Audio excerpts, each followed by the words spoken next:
Welcome back. This is the place where we take that huge stack of sources, the white papers, the legislative drafts, all the expert commentary, and we give you the ultimate shortcut to being instantly well-informed. And today, we are really strapping in for something monumental. We really are. We're looking at what many experts are calling the most significant structural and legal overhaul of India's higher education system since its independence. And I don't think that's hyperbole at all. We are literally talking about redefining the foundational architecture of regulatory oversight for, thousands of universities, technical institutes, teacher education programs across the entire country. It's not reform. No, it's a total replacement of the system we've known for decades. Exactly. Our focus today is the recently introduced and already intensely debated Viksit Bharat Shiksha Adhishtan Bill of 2025. You might know it as the VBSA bill. Some might remember its predecessor, the HECI bill, but this is the version that's actually on the legislative table now. Right. And our mission for this deep dive is to unpack its audacious proposition.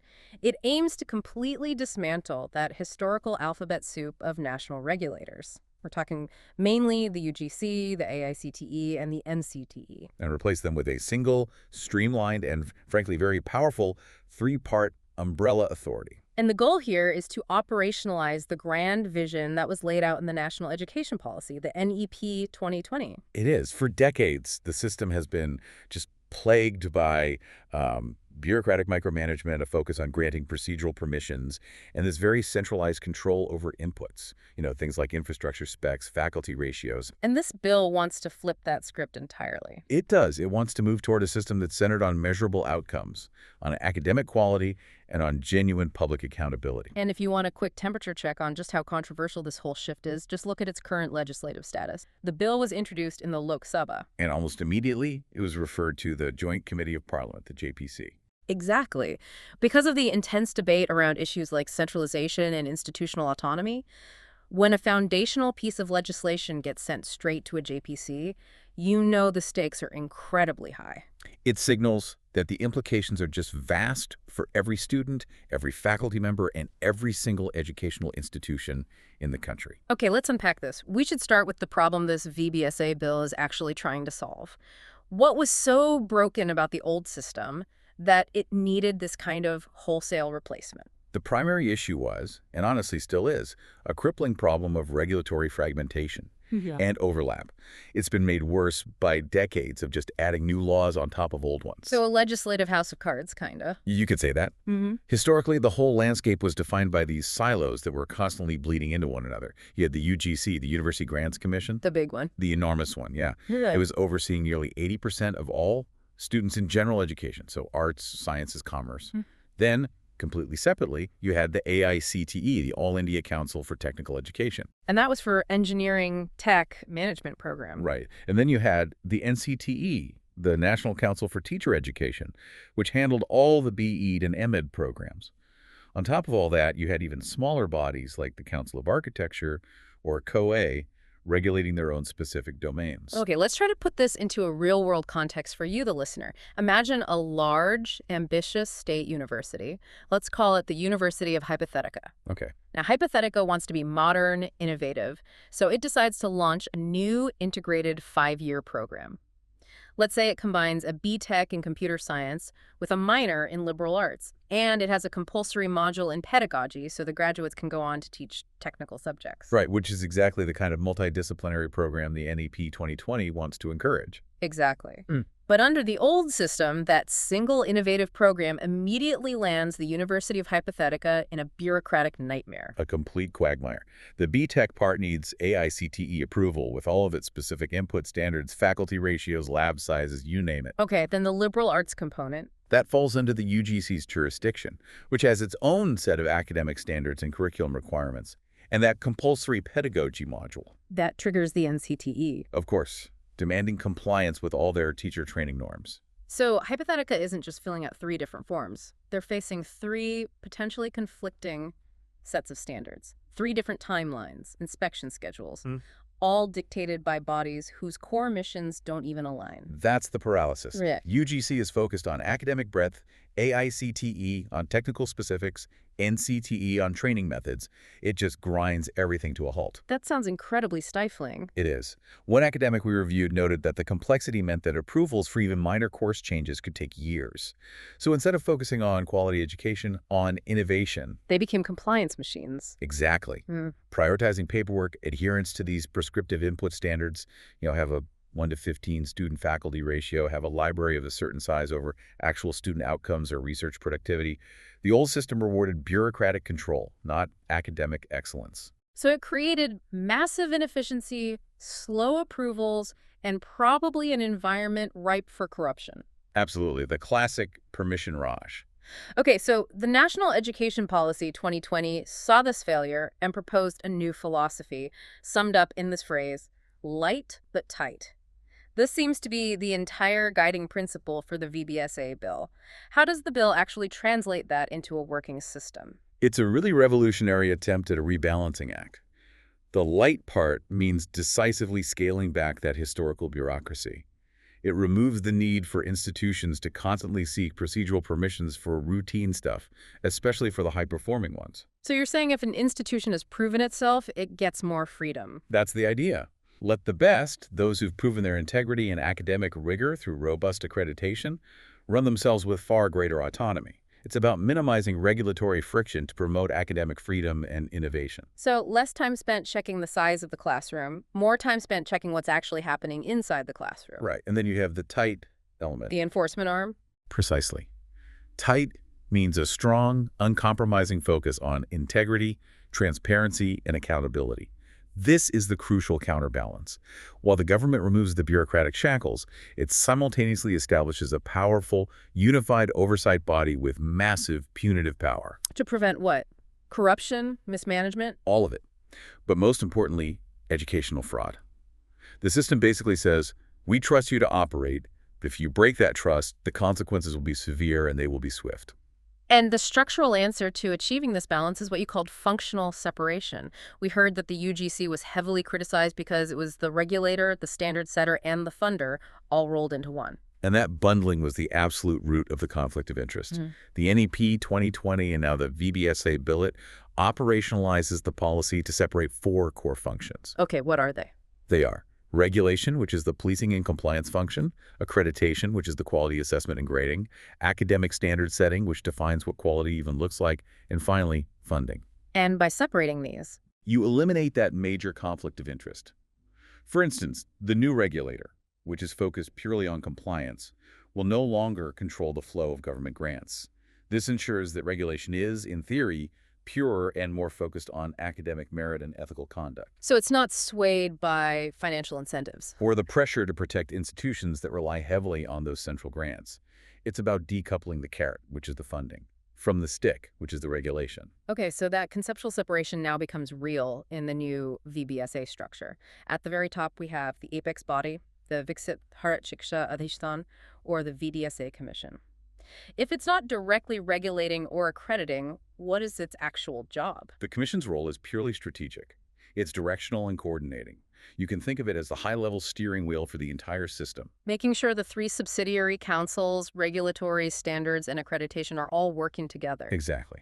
And that they're aligning their activities with broader national policy goals and that NEP 2020 vision. And what are some of those specific national objectives that the bill lists for the Commission? They're quite extensive and very future-focused.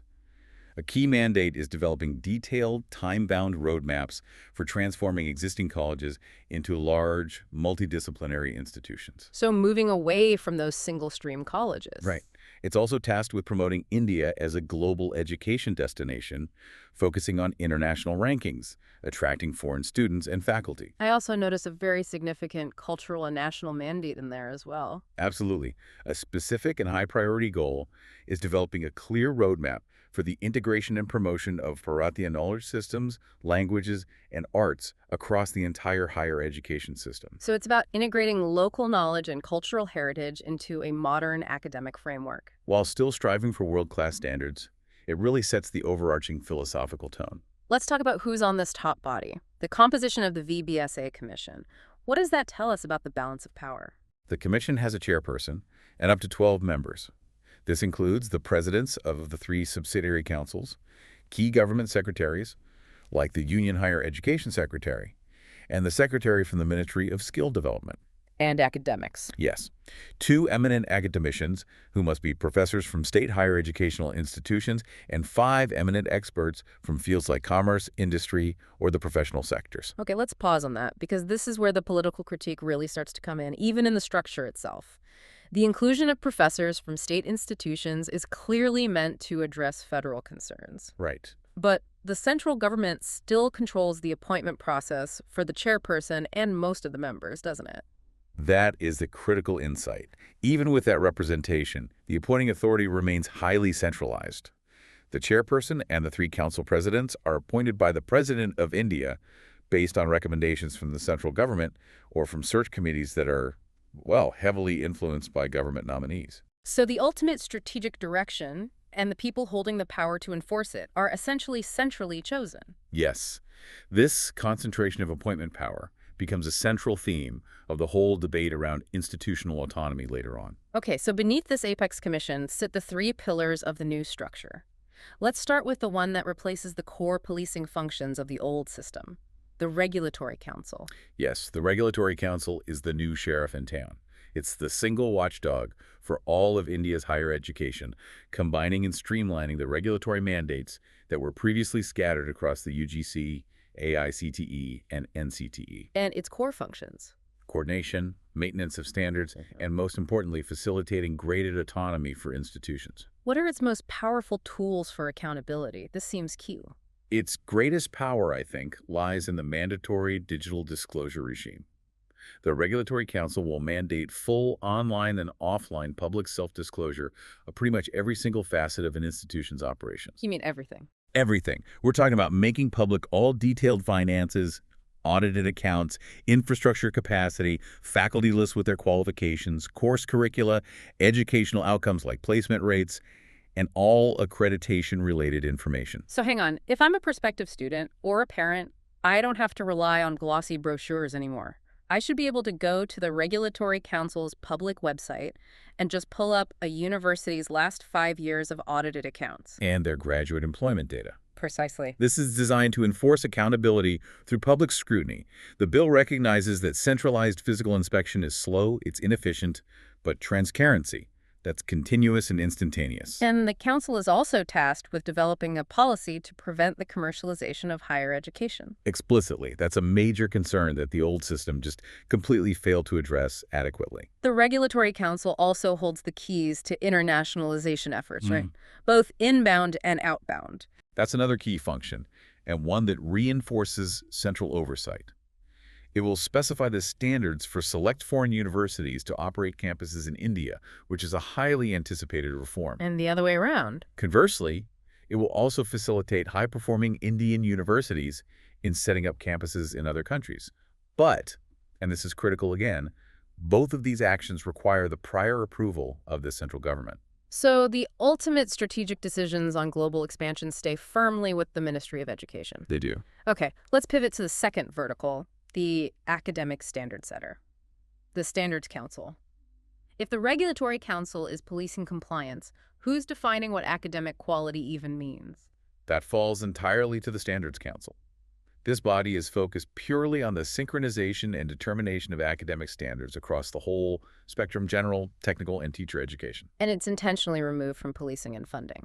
Yes, to maintain its academic integrity. What are its specific academic duties? Its most fundamental duty is framing the expected learning outcomes, which the bill calls graduate attributes, for all higher education programs. And this is a huge philosophical shift. How so? Instead of mandating inputs like the size of a library, the system will focus on outputs. It will define what competencies, skills, and knowledge a student should actually possess when they complete a program. So, for example, instead of saying a BA program has to have 10,000 physical books. Right. The Standards Council will mandate that a graduate must demonstrate critical thinking skills equivalent to a defined benchmark. and that can then be assessed by the Accreditation Council. And this includes standardizing the academic names, because there's a lot of confusion about what's a diploma versus a certificate. It does. The Council will provide the clear national nomenclature for all educational qualifications, defining terms like certificate, diploma, and the credits and duration associated with them. Is there anything it doesn't define? The only notable exception to its definitional power is the Doctor of Philosophy degree. That retains its established definition. The Council also has the mandate for setting minimum standards for new institutions, curriculum development, and faculty qualifications. And here again, we see that emphasis on culture and national identity. Indeed. It must establish frameworks for innovative curriculum, pedagogy, and assessment that explicitly promote the Indianization of education. Meaning what, exactly? It means developing pathways to integrate ancient and contemporary Indian knowledge systems, languages, and traditional arts into modern coursework. The goal is ensuring graduates are both globally competitive and culturally rooted. And, of course, they are also responsible for laying down the minimum qualifications for all faculty and staff. So how do the specialized professional bodies, like the Council of Architecture, fit into this new structure? They used to be regulators. They transition into a consultative role. The bill proposes that the COA will function as a professional standard-setting body, a PSSB. This is a critical distinction. Yeah. The COA will participate actively in the Standards Council. It'll provide expertise, it'll help frame academic standards and curriculum specific to architecture. However, and this is the key operational change, the COA will have no regulatory role in the new structure under the VBSA bill. So its power shifts from control and inspection to, what, consultation and design? Exactly, from regulation to standards. This simplifies life dramatically for universities offering architecture degrees, since they now only deal with one regulator, the Regulatory Council, even though the standards are set collaboratively. All right, finally, the third pillar, the quality watchdog, the Accreditation Council. If the Standards Council defines quality and the Regulatory Council polices compliance, who decides if an institution actually meets those standards? That is the Accreditation Council's job. Its primary function is to supervise and oversee a new, independent ecosystem of accreditation bodies. It's the quality assurance mechanism. And it develops the framework for that. Yes, it's tasked with developing an innovative, outcome-based institutional accreditation framework. This framework is the real engine that makes the light but tight system work by separating the assessment of quality from the granting of permission. And this has to connect directly to that public disclosure mandate we talked about earlier. Absolutely. The entire accreditation process will rely on the continuous, publicly disclosed data that the Regulatory Council mandates. So accreditation is no longer based on a single snapshot inspection every 5 years. It's a continuous evaluation. A continuous evaluation of outcomes, finances, and faculty data published on that digital dashboard. The Accreditation Council will also be responsible for impaneling and de-impaneling the actual accreditation institutions, the bodies that do the grading, to make sure they are high-quality, high-integrity entities. So if an institution lies in its public disclosure, or if its outcomes don't match its accreditation status, the Accreditation Council can initiate a swift review and recommend severe action to the Regulatory Council. now we get to enforcement. And this is where the VBSA bill really transforms from just a structural change into a seismic power shift. We have to talk about the punitive power increase. This is maybe the most shocking, and I would argue necessary, part of the reform. The old UGC Act of 1956 had a maximum fine of only 1,000 rupees for noncompliance. Wait, 1,000 rupees? 1,000! Think about that. A massive fraudulent multi-crore operation could face a fine of less than what someone spends on a rent of groceries. It was an incentive to ignore the regulator. The fines were just meaningless. It's no wonder institutions only cared when an inspector was physically standing in their office.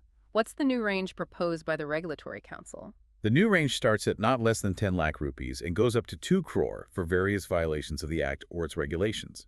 This isn't just an increase, it's a complete redefinition of regulatory deterrence. It finally matches the financial scale of the modern education sector. And that highest fine, the 2 crore penalty, what triggers that? The maximum penalty, a minimum of 2 crore, is strictly for the most grievous offense: establishing and operating an institution without the required governmental approval. The classic fraudulent fly-by-night operation. Exactly. And that penalty is coupled with the immediate closure of the institution. It sends an unequivocal message that illegal educational operations will be instantly dismantled. Okay, let's walk through the tiered enforcement for ongoing noncompliance. Because the system is designed to correct behavior, not just to punish, right? Right. It's designed for escalation, and it all relies on that 24/7 digital disclosure. So first you have an initial violation. The council spots something, an incorrect disclosure, and issues a notice. The institution usually gets 60 days to fix it. If they fail, the penalty starts at not less than 10 lakh. And if they don't comply. Then you get to a repeated offense. If they contravene the rules again, the penalty is raised dramatically to not less than 30 lakh. At this stage, the council can also recommend non-monetary actions, like removing responsible staff or withholding government grants. And if they're still not getting the message, Then it's a persistent offense. The penalty skyrockets to not less than 75 lakh. At this point, the council can recommend suspending the institution's authority to grant degrees, revoking its affiliation, or even recommending its complete closure to the government. that is some serious leverage. But with the threat of closure, there has to be a mechanism to protect the students, who are the innocent parties here. And that safety net is arguably the most vital clause for the common student. The Regulatory Council is explicitly mandated to take all necessary steps to ensure that imposing any of these heavy penalties does not negatively affect the interests of the students Or cause them any financial loss. or cause any monetary repercussions. This means if an institution is penalized or closed, the council has to ensure alternative pathways for students to complete their degrees without disruption. They might facilitate transfers or enforce tuition refunds. The focus remains on student welfare, even during the most severe regulatory action. Okay, let's talk about the second major shift, funding. The UGC and AICTE were powerful because they were grant-giving bodies. The VBSA bill completely separates regulation from funding. Why is that considered so crucial? As we touched on earlier, this separation is all about removing the conflict of interest. When the regulator is also the funder, it's incentivized to protect its recipients, even if they're performing poorly. It creates a perverse incentive. Exactly. By removing grant giving from the VBSA, the system ensures that regulation is based solely on objective standards and performance outcomes, free from the political or financial pressures tied to resource allocation. So if the VBSA isn't holding the purse strings, what's the new flow of funding for, say, a central university or an IIT? The flow becomes much cleaner and more direct. Funding for these centrally funded institutions will now be handled directly by the Ministry of Education, the MOE, based on their budgets and performance. And for state universities. The state governments continue to be the primary funders for salaries and infrastructure. And research funding is increasingly being handled by separate bodies, like the National Research Foundation. It's a global best practice, keeping research grants competitive and peer-reviewed, completely separate from institutional oversight. Okay, now we get to the lightning rod issue. Fee regulation. The old bodies is empowered to weigh in on fee structures. The VBSA bill is very nuanced here. What is its explicit role in controlling fees? This is a point of significant internal contradiction and debate. The bill explicitly does not grant the Regulatory Council the power to regulate or fix specific fees in higher education institutions. Especially in private ones. Especially. This is a deliberate move to maintain institutional autonomy and allow the market to operate. But wait a minute. Earlier you said the council is tasked with developing a policy to prevent the commercialization of higher education. How can you prevent commercialization without regulating the price? Isn't charging excessive fees the very definition of commercialization? That is the core paradox the bill is trying to test. The mechanism for controlling commercialization isn't direct price control. It's absolute transparency backed by that massive punitive power. Explain that. How does transparency control price? Think of it this way. The primary tool is the mandatory public self-disclosure of all finances and audited accounts. If an institution is charging astronomical fees, it now has to publicly disclose its expenditure, its profit margins, its reserves, and how much it's actually reinvesting back into teaching and research.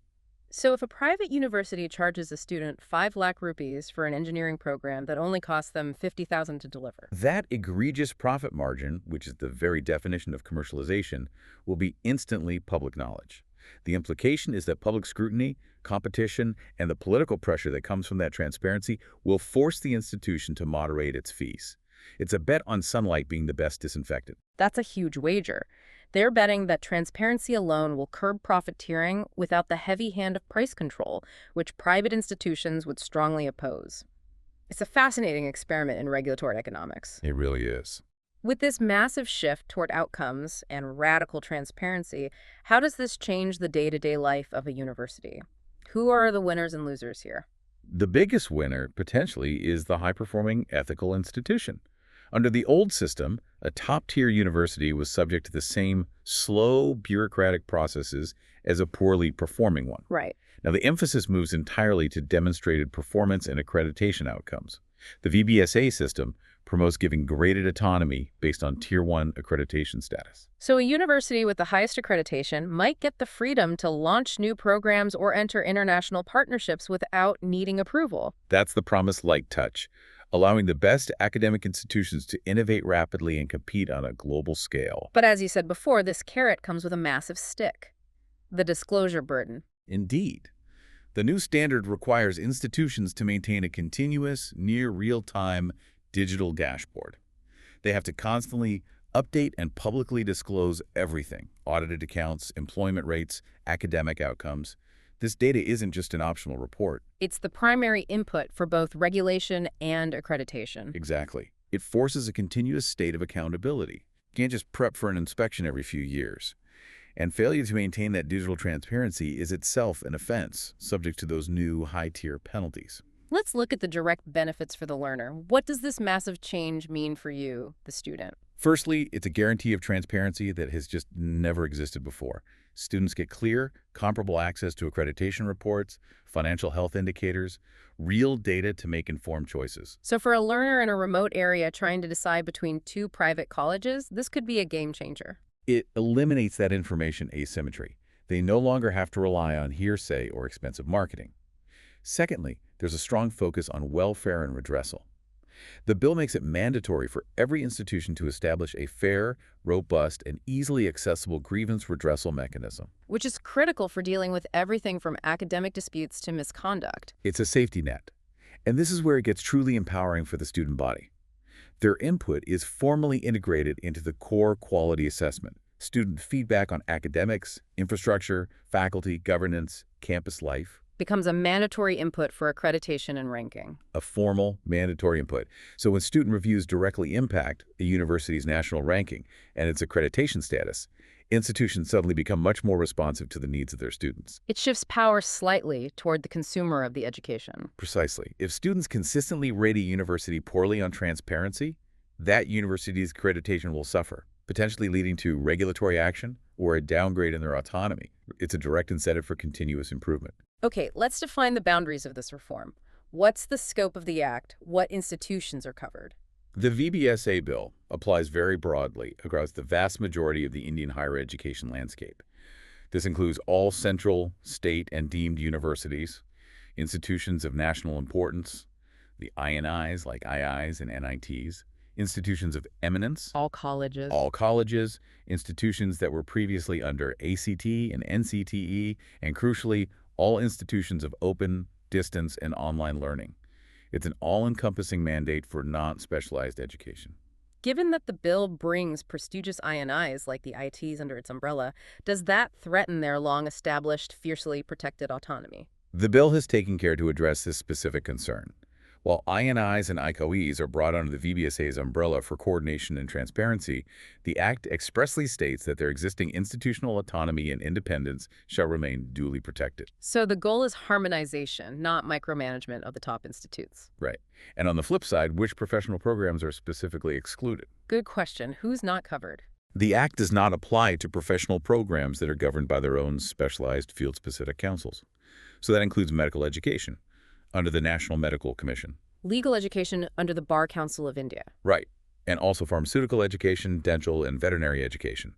These specialized fields require unique regulatory expertise, and the government has decided to leave their oversight to their respective statutory bodies.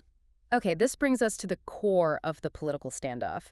This bill generates huge excitement for the efficiencies and accountability we've discussed, the fines, the transparency, but it has also faced fierce opposition over the perceived centralization of power. Let's start with the pro-reform argument again. How do backers justify this level of national oversight? Proponents argue that the sheer scale of India's education system, millions of students, tens of thousands of institutions, it requires a coordinated national strategy to achieve global competitiveness and national goals like Viksit Bharat. They'd say fragmented regulation just caused chaos and inequality. Exactly. A unified structure is the only way to ensure minimum quality standards are enforced across all states and districts. And they counter the centralization argument by pointing to the collaborative mechanisms, the inclusion of representatives from state institutions on the commission. They argue it's centralized in authority, but decentralized in function. Centralized in authority versus decentralized in function, that's a key distinction. But critics argue that the actual mechanisms in the bill systematically destroy institutional autonomy and the federal balance. What specific clauses are fueling this critique? It really boils down to ultimate control over personnel and policy direction. This ensures the VBSA functions less like an independent regulator and more like an executive arm of the central government. And there are three key mechanisms for that. Yes. First, appointment and removal control. As we noted, the central government controls virtually all key appointments and removals. Yeah. If the government controls who's in the chair, it dictates the agenda. Binding policy directions. The bill explicitly states that all the VBSA bodies are bound by policy directions given in writing by the central government. This isn't optional advice, it's a mandate. And the third one is the real kicker, isn't it? The final say on disagreements. It is. If there's a disagreement between the VBSA and the central government on whether something is a question of policy, the decision of the central government shall be final and binding. Which means the central government can always overrule the expert regulator just by declaring the issue a policy matter. It completely eliminates any real possibility of regulatory independence. And that leads us to the ultimate checkmate mechanism, the power that absolutely terrifies critics and state governments, the superseding clause. The power to just dissolve the new regulatory body. How is that even justified in the bill? Under Clause 47, the central government gets the extraordinary power to supersede the entire VBSA commission or any of the councils for up to 6 months with the president's approval. And the grounds for that? The grounds are broad. If the commission is unable to discharge its functions, or if it persistently makes default in complying with any direction given by the central government. So, if a regulatory council president appointed by the central government later decides to challenge government direction on principle, that failure to comply could be cited as grounds for the council's temporary dissolution and replacement with a government-appointed administrator. It's the classic light but tight paradox running headfirst into the centralization paradox. The system promises light regulation and autonomy, but it keeps an extremely tight concentration of power at the political center. Exactly. The moment autonomy conflicts with national policy, the superseding clause provides the ultimate recourse. This centralization of appointment powers and the explicit threat of supersession are what fuel those intense concerns about the erosion of both federal and institutional autonomy. And the seriousness of these concerns is precisely why the Lok Sabha referred the bill to the Joint Parliamentary Committee. It's now in a phase of deep legislative scrutiny, where these conflicting views have to be reconciled before this can move forward. So, to synthesize this massive reform for you, the Viksit Bharat Shiksha Adhishtan bill proposes a profound, very complex trade-off for India's higher education system.